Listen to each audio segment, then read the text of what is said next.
It's not what it looks like. So, what is it then? Did your armor accidentally slip off piece by piece?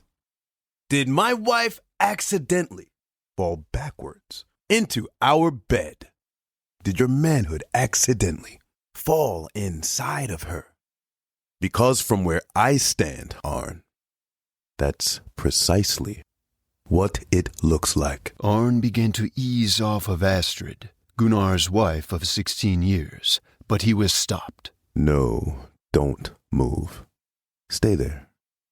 I want to remember you both like this. Gunnar, please be reasonable.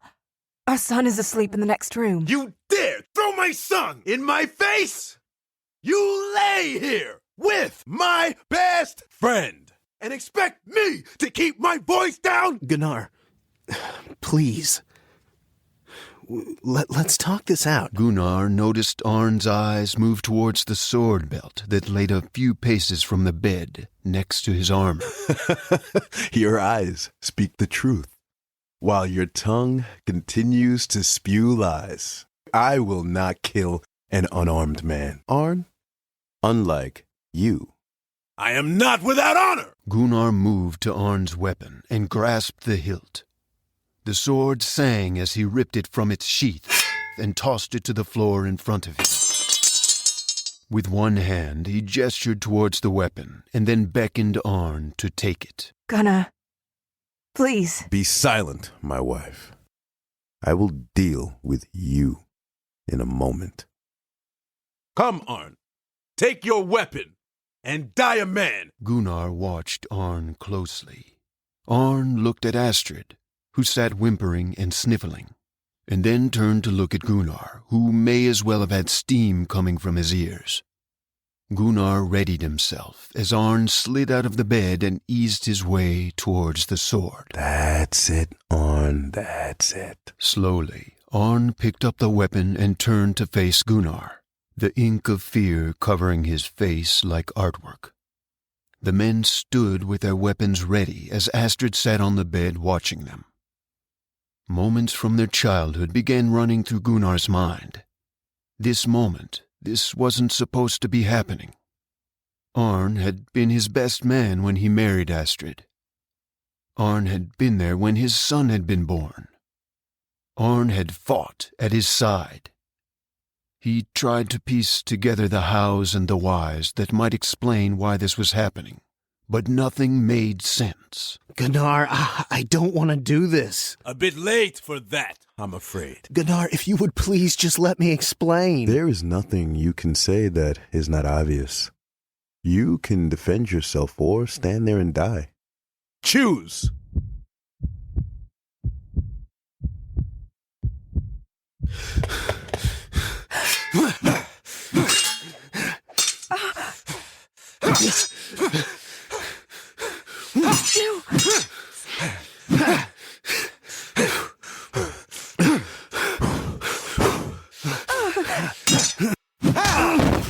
Stop!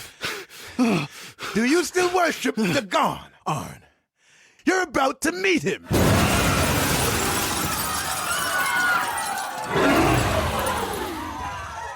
Did you hear that? A deaf man could hear that. I'll go have a look. Gunnar glared at Arn and then stood to his feet, sheathed his weapon and walked outdoors. Once he had gotten outside, there was a beast so large that he could not visually consume it in its entirety in a single glance. Its neck was like several trees stacked on top of one another, endlessly stretching towards the sky. Its face was like a lizard, its forked tongue licking the air as saliva dripped endlessly from its tip.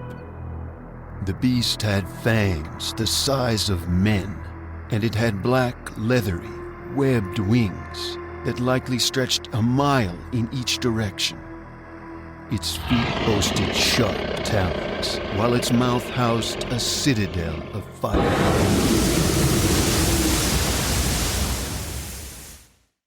Elion's beard! Strap on your armor. The village is being attacked by a dragon. A what? Put your clothes on and grab what you can. We have to leave or we will be killed. Is this some kind of trick, Gunnar? Are you deaf? I said there is a dragon outside. Put your armor on. I need your help getting my family to safety. There are no dragons. They all died centuries ago. Gunnar grabbed Arn and led him outside.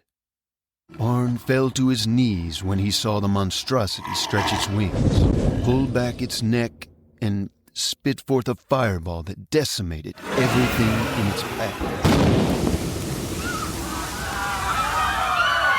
Astrid joined the men and gasped, covering her mouth as she saw it. Where did it come from? Why is it attacking Echo Village? Get dressed. Let's go. There will be time for unanswered questions once we are safe. Arn began quickly putting on his armor, while Astrid dressed with random items from her closet. Gunnar woke his son and got him ready. He took a moment to glance back outside. Fear gripped him as he watched the beast going about its destructive work. Families were exiting their homes and running for their lives as panic struck the village like a cancer. The foursome made their way out of the house. Dragonfire blazed out of control as they stepped out onto the dirt road. The group was nearly trampled to death by runaway horses that had no riders on their backs. The dragon stretched its enormous wings and took to the air with purpose. After releasing a guttural scream, it swooped down and released a bastion of flame onto the village that only exacerbated the destruction already in progress. The group moved quickly to the stables, and only one horse remained. Gunnar looked at the dragon circling above, and then back towards his family. He steadied himself, took hold of his son, and looked him in the eyes. You are the man of the house now, Micah. Take care of your mother. I love you. Micah nodded. Gunnar turned to Astrid and stopped her as she was about to speak. Take Micah and get to Cantor Hold. I'll be along as soon as I can. They both knew he was lying. Astrid looked at Arn and then back at her husband. She stood for several moments, looking for the words that would never come. I forgive you. Astrid thanked her husband with a nod, and then mounted the horse with her son. What about us? You and I are going to distract the dragon to buy them time. What, and die ourselves in the process? You could take your chances with the dragon, or you could die right here, right now. Choose! Arn nodded and said no more. Gunnar slapped the horses behind and watched as it galloped off with his family. He looked at Arn. Let's go. The two men exited the stable and stared up at the dragon as it circled above, smoke snorting from its large nostrils like a chimney. Gunnar noticed a few bows and a quiver of arrows on the dead bodies of several archers a few paces from their position. It would take some maneuvering to get to them, though, because of the terror in the streets. Arn, the bows. If we could get to them, we could get its attention. Arn? Gunnar turned, and all he saw was his former best friend running off into the distance with the crowd of others in mass panic. He sighed and shook his head. He breathed in and out to steady his nerves.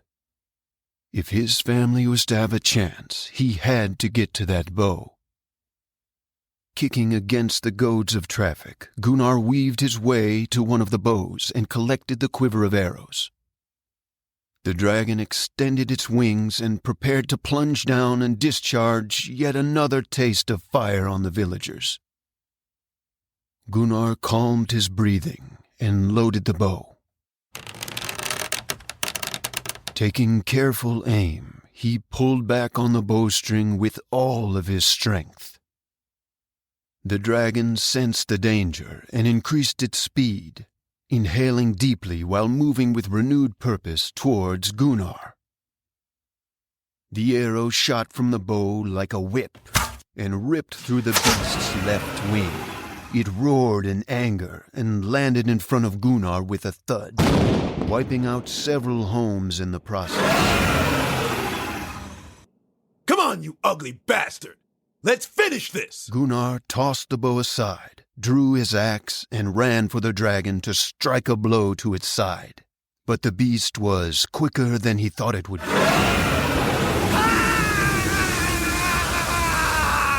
It turned and cooked him in a cadre of fire that was so intense it melted the very skin from his bones. The charred corpse of Gunnar joined the others in the streets. His axe melted down into the combination of wood, leather strips, liquid, and ore from which it was born. The dragon roared defiantly, cradling its injured wing. It took to the air as best it could and flew off as the people below continued to run for their lives.